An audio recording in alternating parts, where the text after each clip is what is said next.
5 જૂન વિશ્વ પર્યાવરણ દિવસ નિમિત્તે છોટાઉદેપુર જિલ્લાના જબુગામ ખાતે વિવિધ પર્યાવરણ જતનના કાર્યક્રમોનું આયોજન કરી પર્યાવરણનું જતન કરવાનો સંદેશ આપવામાં આવ્યો હતો। જબુગામ સ્થિત આણંદ કૃષિ યુનિવર્સિટી કોલેજ ખાતે પાવીજતપુર ફોરેસ્ટ વિભાગ દ્વારા પર્યાવરણ જાગૃતિ, જતન અને સંરક્ષણ વિષયક સંવાદ કાર્યક્રમ યોજાયો હતો, જેમાં કોલેજના વિદ્યાર્થીઓ, અધ્યાપકો તેમજ જાગૃત નાગરિકોએ ભાગ લીધો હતો।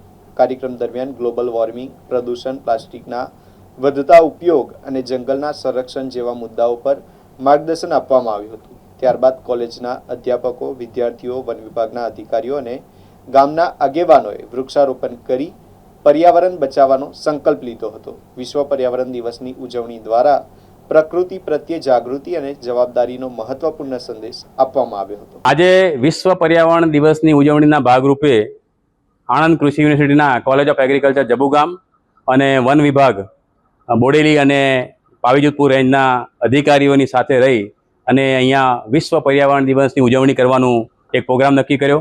આ પ્રોગ્રામનો મુખ્ય હેતુ એ છે કે વિશ્વને આખાને આપણે કેમ ચોખ્ખું હવા આપી શકીએ, ચોખ્ખું પાણી આપી શકીએ, ચોખ્ખી જમીન આપી શકીએ।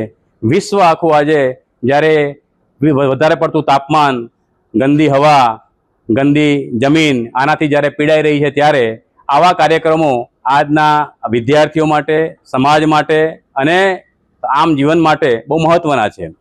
દેશને આપણે સાચી શ્રદ્ધાંજલિ અથવા દેશને આજે સાચી ઓનેસ્ટી ત્યારે જ કહેવાશે કે જ્યારે આ પ્રકારના આપણે વનીકરણનો પ્રોગ્રામ હોય, સ્વચ્છતાનો પ્રોગ્રામ હોય, પ્લાસ્ટિક દૂર કરવાનો પ્રોગ્રામ હોય, વેજીટેશન કરવાનો પ્રોગ્રામ હોય, એમાં આપણે બધા સહભાગી થઈએ।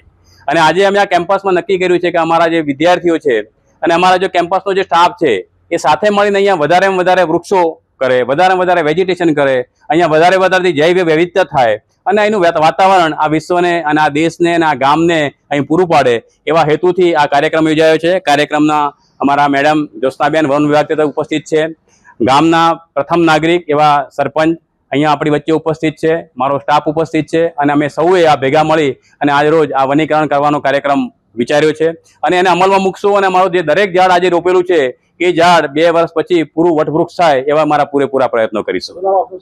મારું નામ છે ડૉક્ટર JB પટેલ। હું આ કેમ્પસનો વડો છું અને પ્રિન્સિપાલ તરીકે ફરજ બજાવું છું। મારે ત્યાં 250 બાળકો અને લગભગ 100 જેટલો સ્ટાફ આ કેમ્પસની અંદર નિવાસ કરે છે અને આનો લાભ લે છે।